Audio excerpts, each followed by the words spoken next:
ahora que estamos cerrando el año, que ya son estas fechas casi dicembrinas, el empezar a estar más cerca de la familia, bueno, pronto se acercan vacaciones, las fechas de Navidad, y es un muy buen momento para acordarnos de lo que ha hecho el Señor en nuestras vidas en este cierre de año, las bendiciones que nos ha dado, provisión económica, provisión espiritual, emocional, que el Señor ha estado con nosotros todos estos días y que Él ha sido bueno, ¿no? Y darle las gracias a Él de todo lo que ha hecho.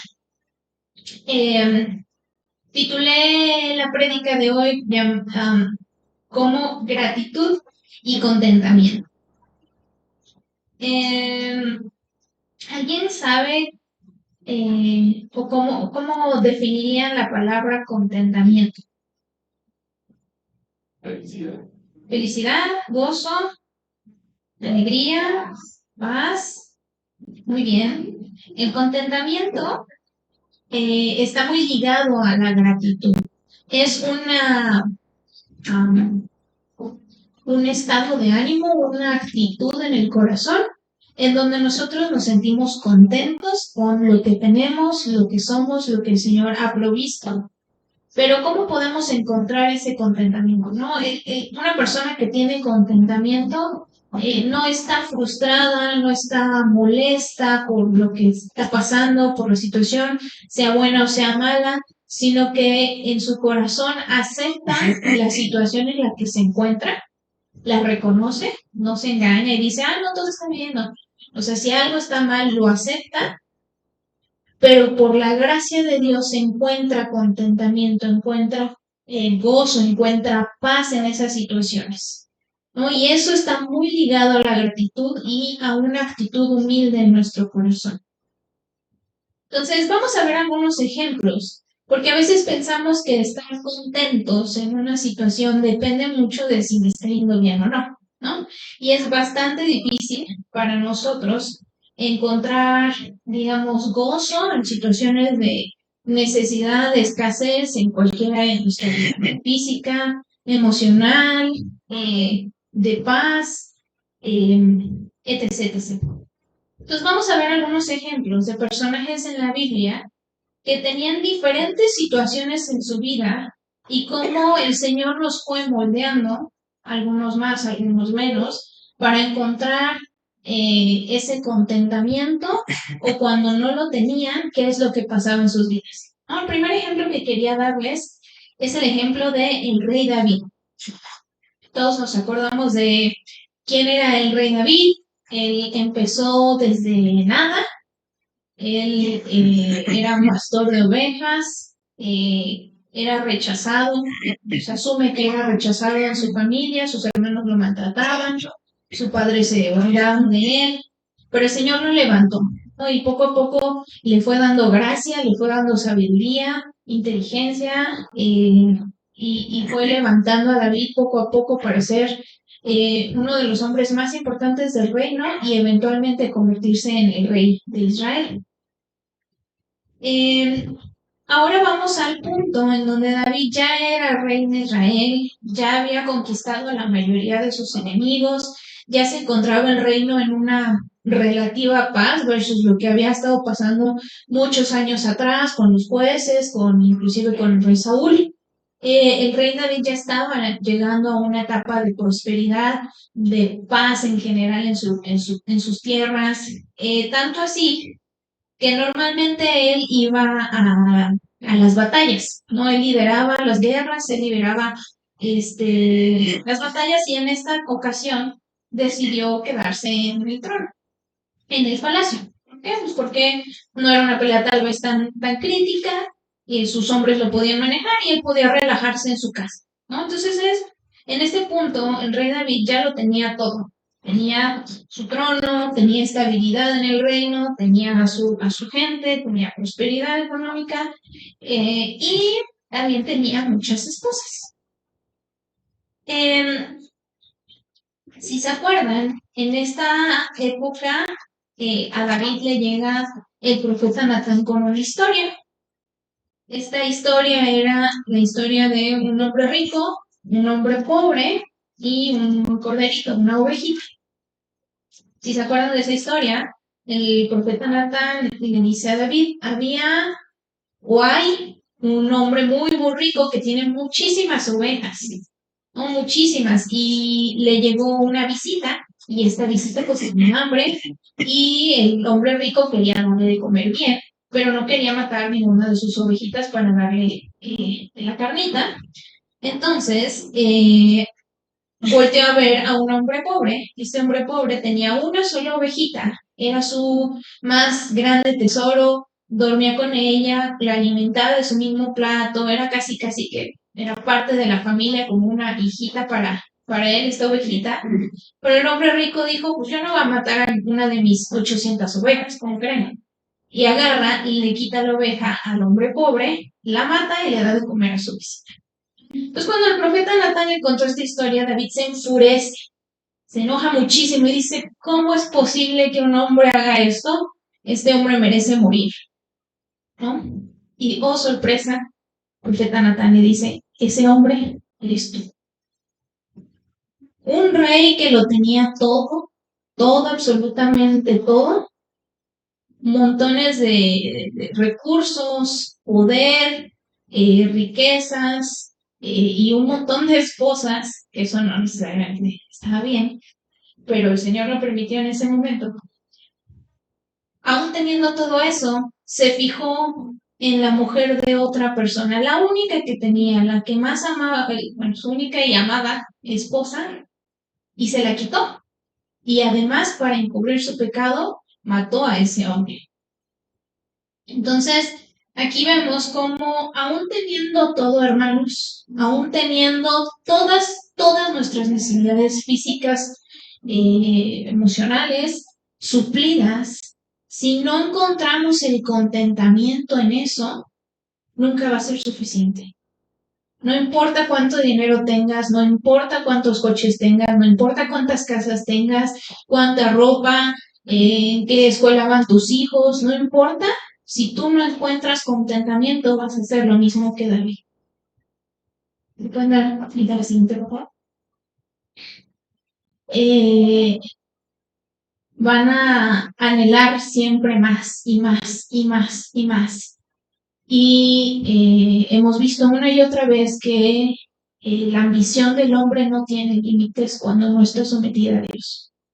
Entonces, hermano, no creas que por tener más cosas tú vas a sentirte satisfecho, porque el encontrar el contentamiento no viene por la plenitud de nuestros bienes o de nuestras posesiones.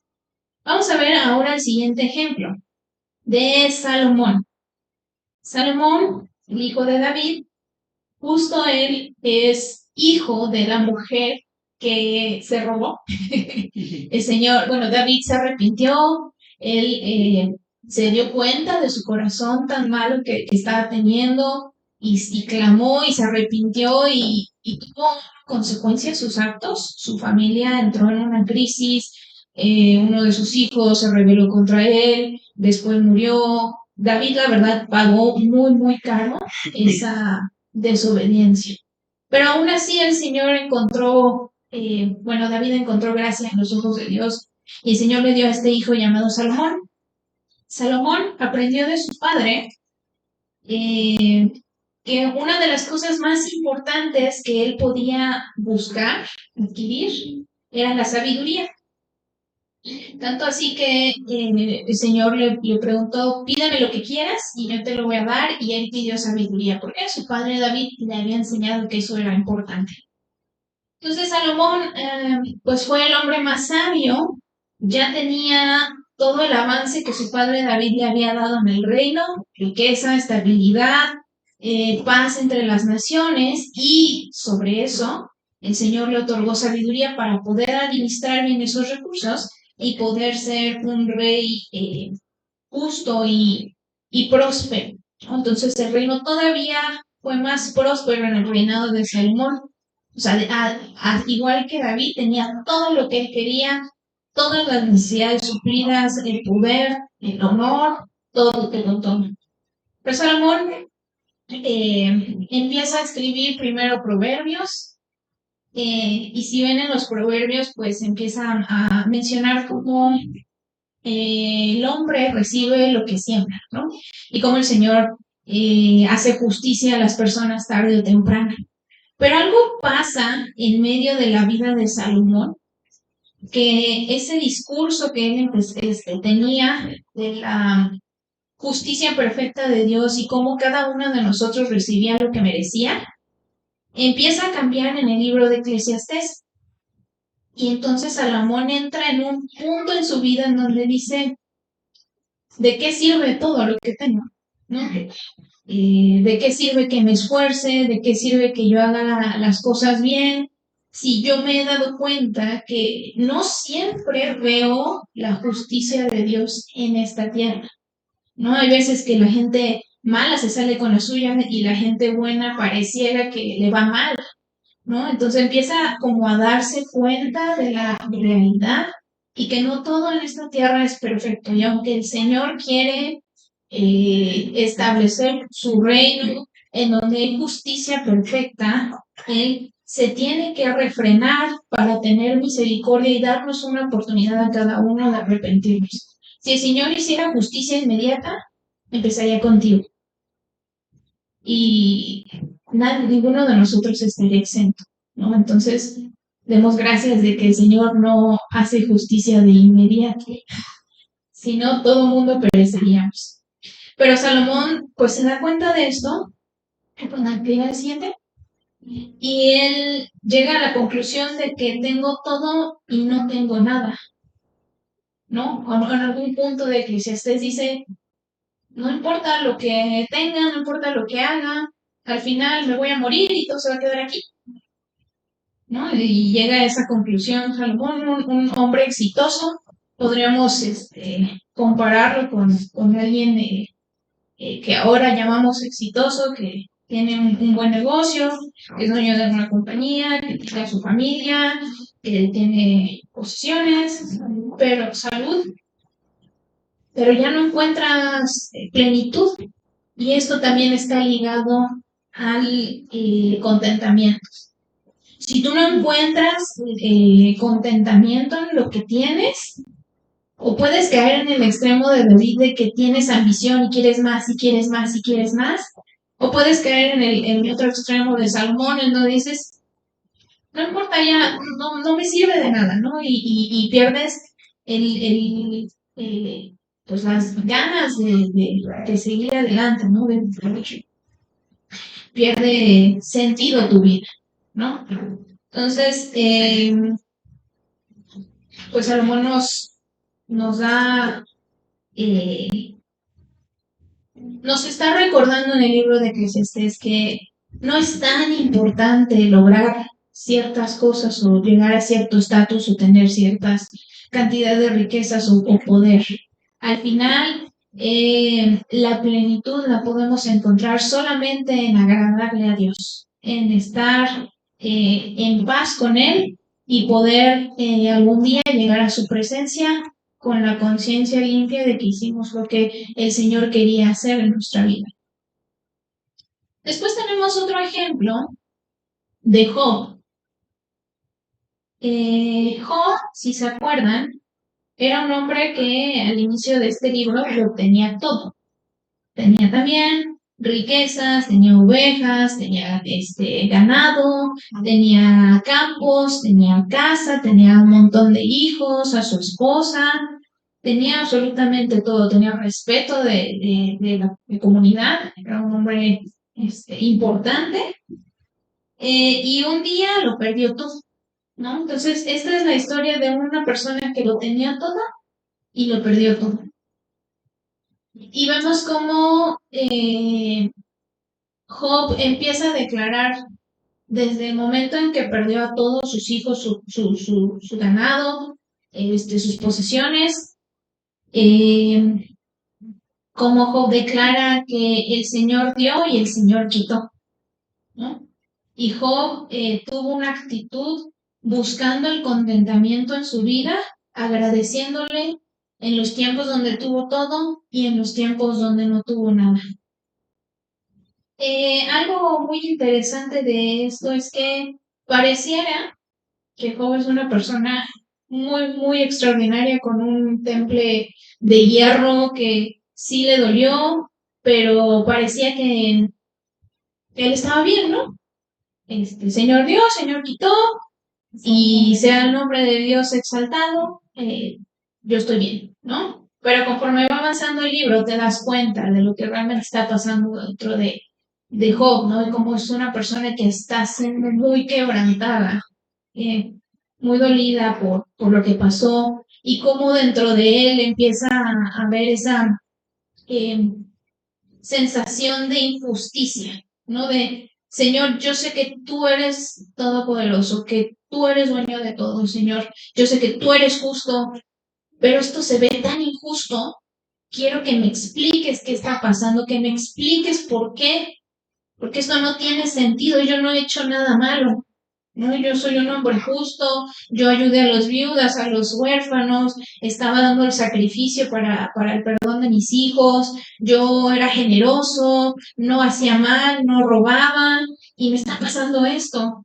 Entonces, ese contentamiento es bastante difícil, hermanos, de encontrarlo cuando pierdes cosas, cuando tu situación empeora.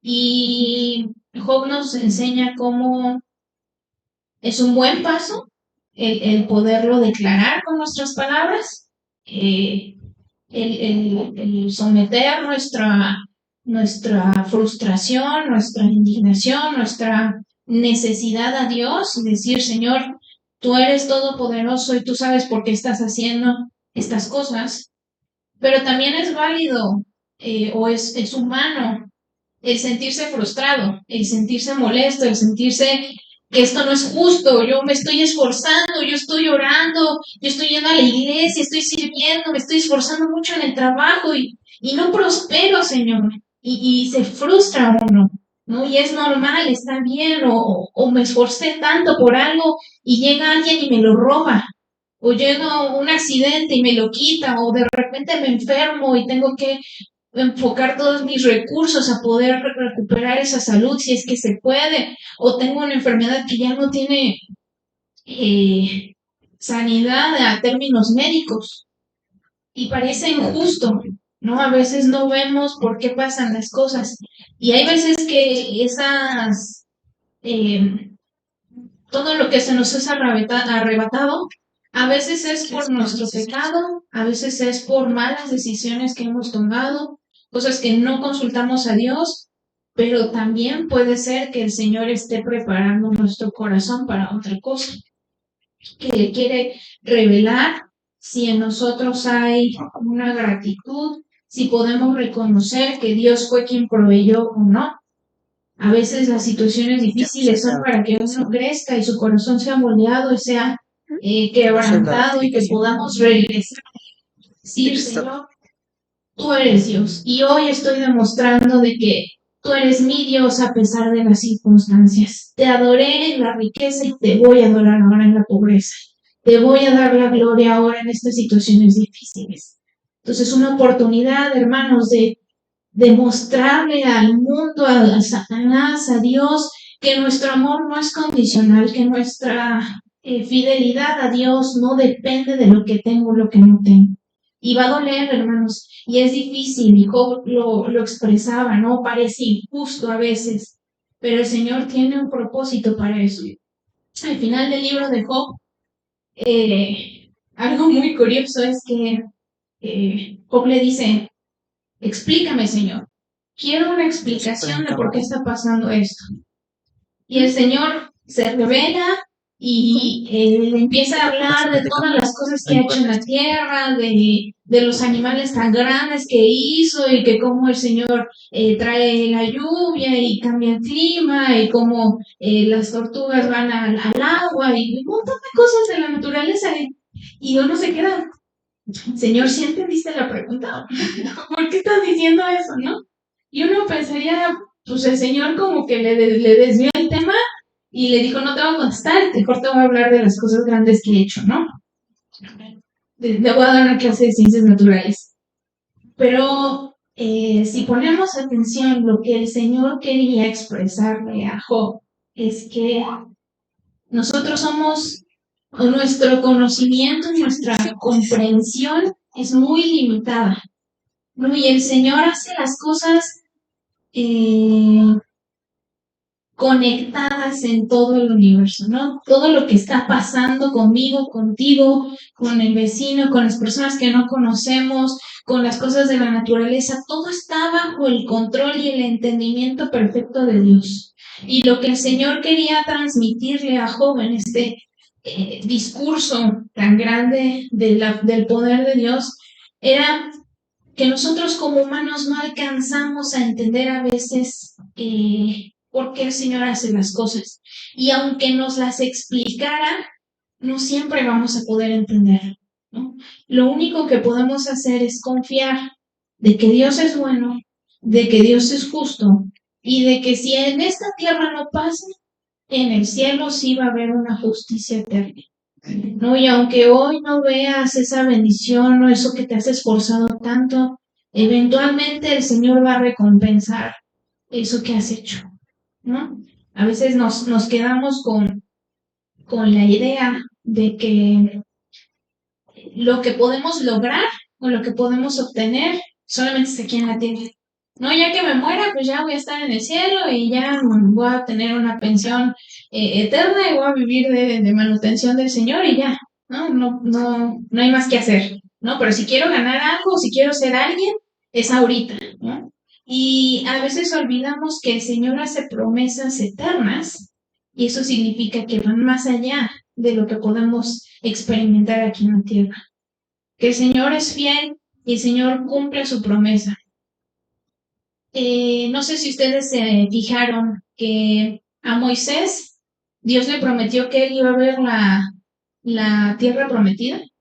En algún punto se lo prometió y Dios cumple su promesa, pero ¿dónde se murió Moisés? Se murió en el desierto. Él nunca vio la tierra.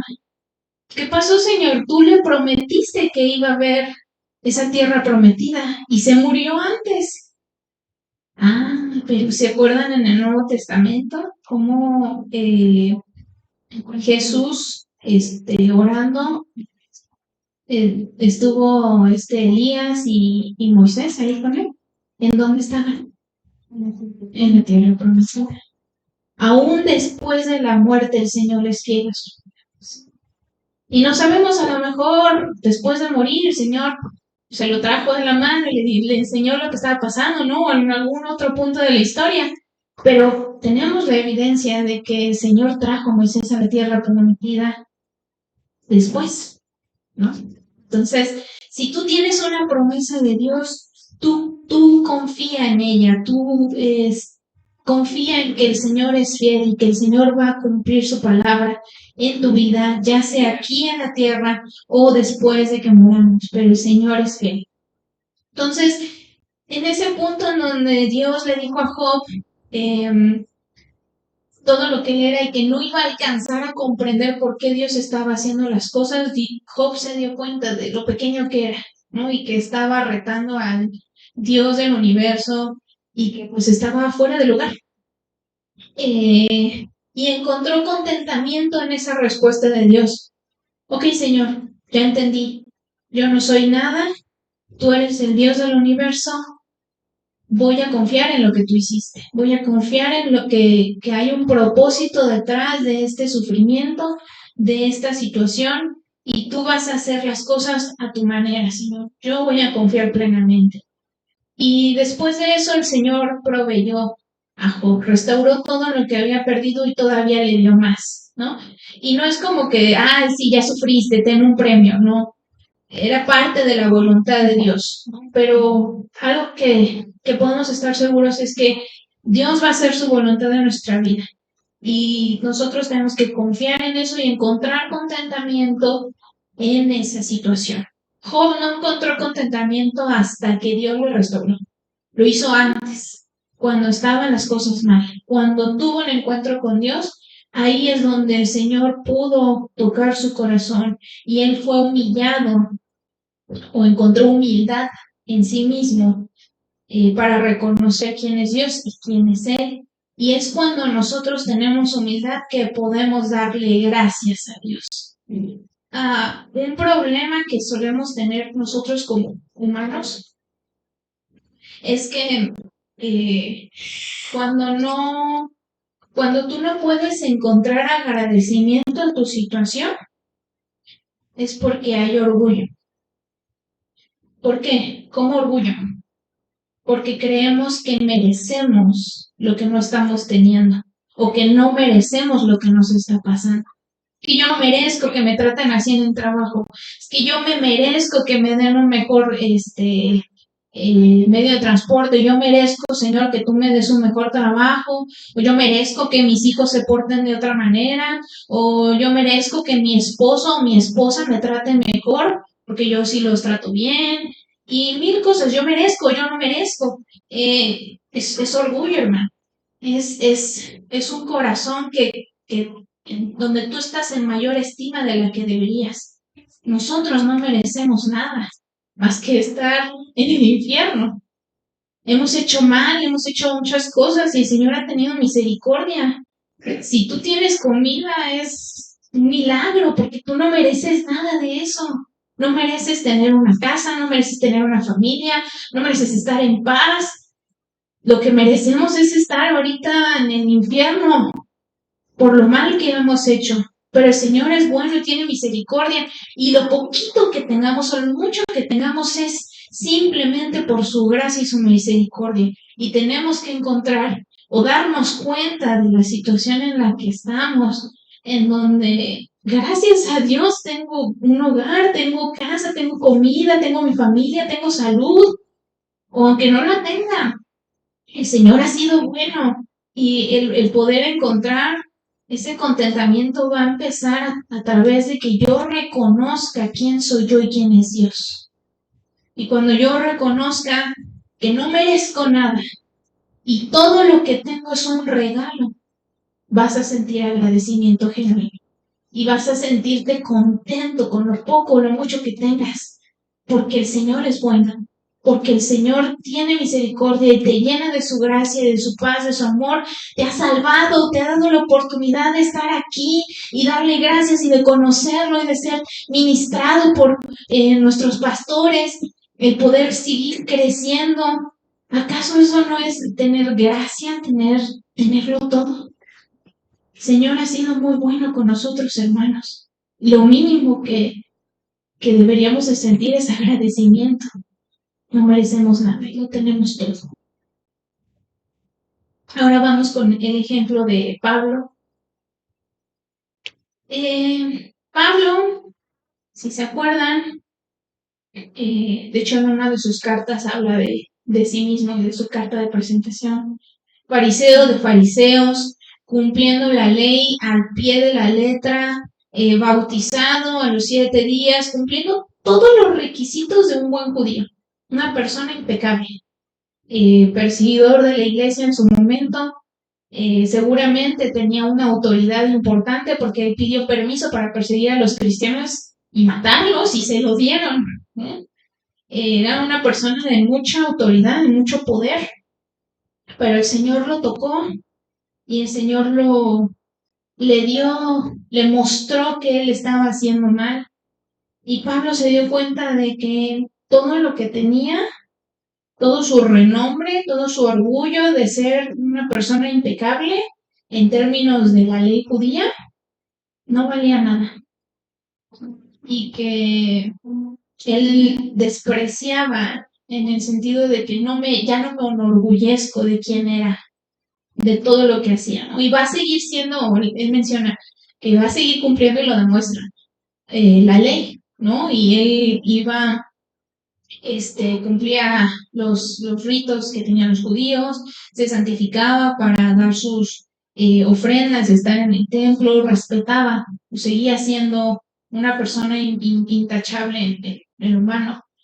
Sin embargo, ya no se enorgullecía de eso porque se dio cuenta de que, igual que nuestros otros personajes, puedo tenerlo todo, pero si no tengo a Cristo, no tengo nada.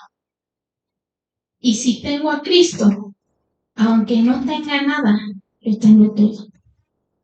En Filipenses 4, de 2 al 13.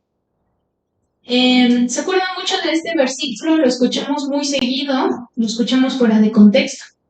Una atrás, por favor. Pues todo lo puedo hacer por medio de Cristo, quien me da las fuerzas, ¿no? Todo lo puedo en Cristo que me fortalece. Es un versículo muy común que se utiliza cuando me siento mal, cuando ya no puedo, cuando estoy así como cansado, y el Señor me va a dar la fuerza, ¿no? Sí, el Señor da las fuerzas, pero si vemos el contexto en el que está diciendo este versículo, es muy diferente a solamente estoy desanimado, ya no puedo.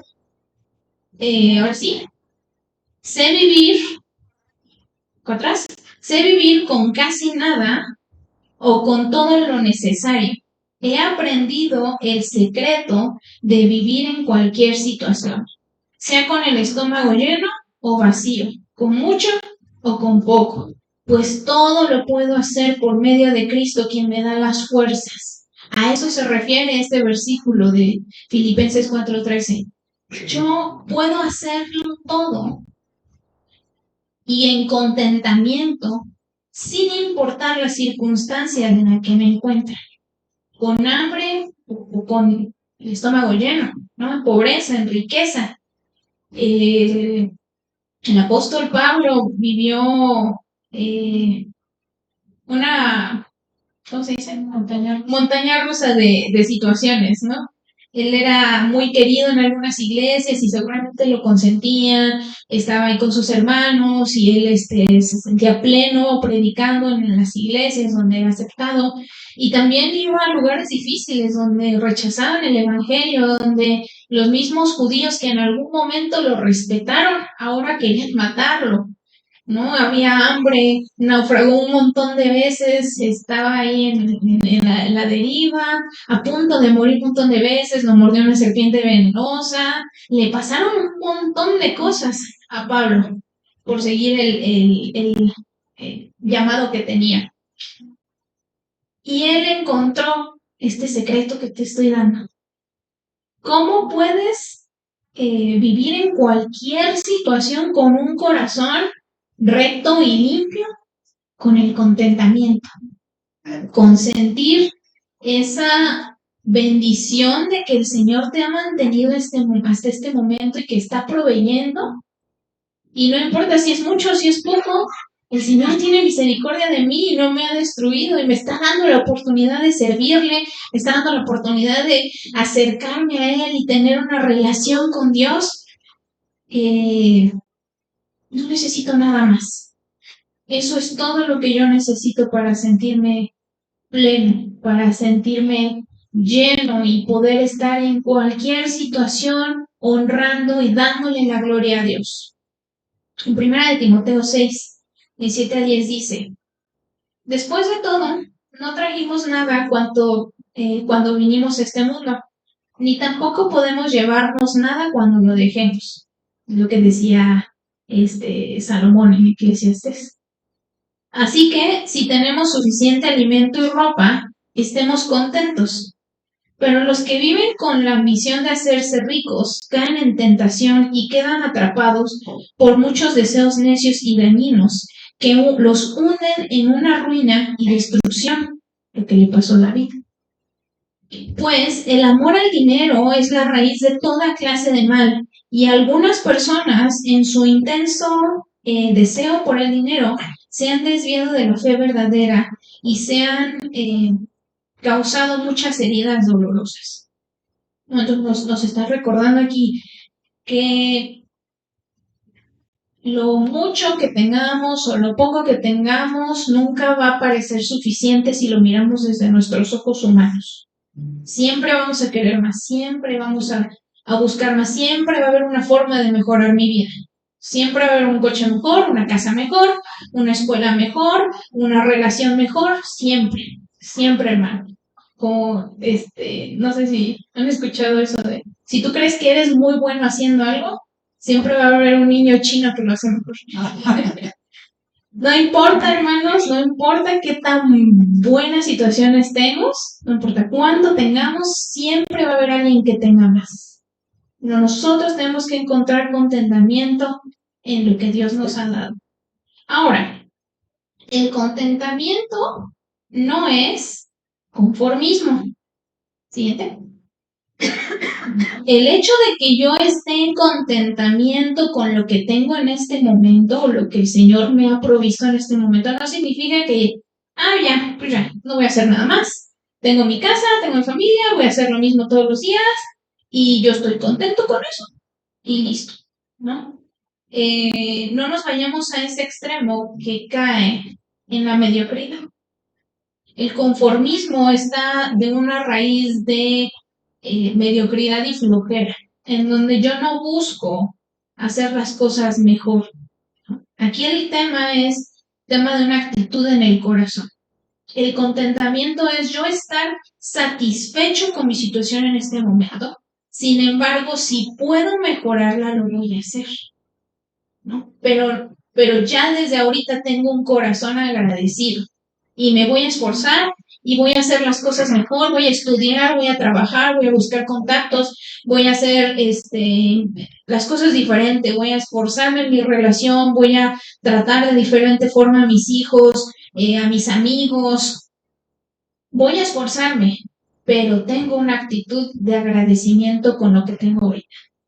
Sin embargo, el conformismo es, así estoy bien, no necesito más, puedo vivir así, no pasa nada, ¿no? El Señor no nos ha hecho personas mediocres, ¿no? El Señor quiere que te esfuerces, por eso el Señor nos exhorta, a lo largo de toda la Biblia exhorta a su pueblo y a nosotros ahora como hijos adoptados, esfuérzate, sé valiente, haz las cosas bien, búscame todos los días, levántate temprano, ora todos los días, lee mi palabra, busca de mí, reúnete con tus hermanos, da generosamente. Señor nos está exhortando todo el tiempo a ser mejores, a buscar las cosas mejor, a hacer las cosas mejor, pero no es para nuestro propio beneficio, es para que su reino sea establecido, es para que podamos ser de bendición a otras personas, a nuestra familia. Esa es la actitud correcta de por qué yo quiero mejorar, que yo quiero que el Señor se glorifique en mi éxito, en mi provisión, que mi familia pueda tener una mejor calidad, pero no porque yo quiera buscar plenitud en esas mejoras, ¿no? La plenitud ya la tengo hoy, porque el Señor está en mi vida y porque yo le doy gracias de lo que Él ha hecho. Amén. Segunda de Timoteo 2:15 dice, esfuérzate para poder presentarte delante de Dios y recibir su aprobación. Sé un buen obrero, alguien que no tiene de qué avergonzarse y que explica correctamente la palabra de verdad. Esto es Nuevo Testamento. Entonces es una indicación fresquecita. Si nos acordamos, cuando estemos frente a Dios, se nos juzgará por lo poco o mucho que hicimos, bueno y malo. Entonces, parte de nuestras indicación, nuestra forma de vivir es buscar que el Señor nos encuentre, ya que esté en su presencia y vea nuestro currículum. Muy bien, hiciste esto y esto y esto y esto y esto y esto, y no seamos avergonzados de que no hicimos nada, de que nos conformamos con nuestra vida y que no buscamos una mejor relación con Dios, el ser de bendición a otras personas, el mejorar la situación de mi familia. Y nos quedamos así, ¿no? Que no seamos avergonzados en ese momento y que podamos llegar a la presencia de Dios y decirle, Señor, yo hice lo que pude hacer con lo que tenía, Señor, aquí está. Aquí están las ganancias de lo que tú me diste, Señor. Aquí está el fruto del esfuerzo que yo invertí en la tierra. Para que podamos ser honrados por lo poquito o lo mucho que hayamos logrado. Pero nos esforzamos. Que conste, Señor, que conste que le eché ganas y que hice lo mejor que pude. Primera de Tesalonicenses 5:18 dice, sean agradecidos en toda circunstancia, pues esta es la voluntad de Dios para ustedes, los que pertenecen a Cristo Jesús. Lo que tengo ahorita es la voluntad de Dios. aun si es una situación que yo mismo me provoqué, sigue siendo la voluntad de Dios si nosotros ponemos esa situación en sus manos. Señor, ten esta necesidad, ten esta dificultad, Señor, ten este corazón que necesita mejorar.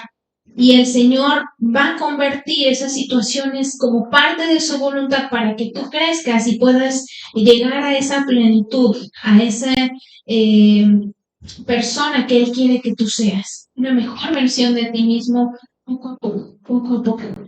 Seamos agradecidos. Sí. Y no olviden dar gracias por los alimentos. Es un buen momento todos los días, 3 veces al día, 2 veces al día, no sé cuántas veces comen, 5 veces. Darle gracias a Dios por este día, todas las mañanas. Gracias, Señor. Gracias porque amanecí vivo. Gracias porque mi familia amaneció viva. Gracias, Señor, porque mi techo no se cayó encima de mí. Gracias, Señor, porque tengo ropa, porque hay mucha o poca comida en mi refri, en mi alacena. Y si no tengo, Señor, alguna de estas cosas, tengo o no tengo salud, Señor, te doy gracias aún así. Porque tú eres bueno y porque tú sabes por qué estás haciendo esto. Porque tú estás moldeando mi corazón con lo poco o mucho que tengo, Señor. Gracias porque tú no te has rendido conmigo. Vamos a orar. Señor, gracias, Señor, porque tú tienes misericordia de nosotros, Señor. Te damos gracias por nuestra familia. Te damos gracias, Señor, por este año que tú nos has sostenido, Señor. Gracias porque tú nos diste algunas oportunidades, Señor. Gracias porque tú cerraste algunas puertas. Señor, sabemos que tú priorizas sobre todas las cosas nuestra salvación. Y si algo nos va a hacer daño, si algo nos va a hacer perder esta salvación, Señor, tú lo vas a quitar y te damos gracias, Señor. Te pedimos que tú prepares nuestro corazón y que lo estés suavizando en estos días, Señor, para poder encontrar contentamiento en lo que tenemos, Señor, para poder quitar ese orgullo de pensar que merecemos las cosas, Señor, y más bien poner nuestros ojos en ti y darte las gracias, Señor. Gracias por todo lo que tú nos has dado, Señor. Gracias por esa provisión, por esa salud, por mi familia, Señor, por mis amigos, por mi trabajo, por la casa que tengo, Señor, por la forma en la que me transporto, Señor, mis manos, mis pies, Señor, que puedo hablar, que puedo moverme, Señor, te doy gracias porque tú eres bueno, Señor, gracias porque estás trabajando en mi vida, gracias porque estás trabajando en mi corazón, Señor, en mi alma, en mi espíritu, Señor, y que todos los días tú me buscas, Señor, que no te has rendido, que no me has abandonado, Señor, aunque merezca morir, Señor, aunque merezca el infierno eterno, Señor, tú has tenido misericordia de mí. Gracias, Señor. Gracias por tu bendición. Gracias por bendecir a mi familia, Señor. Gracias por esta oportunidad, Señor, que me das de poder rectificar mi corazón, Señor, y poderme acercar a ti, Señor. Gracias, Señor, por las bendiciones que me has dado. Gracias por las bendiciones que vendrán, Señor. Gracias porque puedo tener la confianza de que tú vas a proveer todos los días de mi vida, Señor, si yo pongo mi confianza en ti, Señor. Gracias, Señor, porque eres bueno, porque tu misericordia no se acaba, porque es nueva cada mañana, Señor. Te doy las gracias, Señor, y te bendigo en el nombre de Jesús. Amén. Amén. Dios les bendiga, hermanos.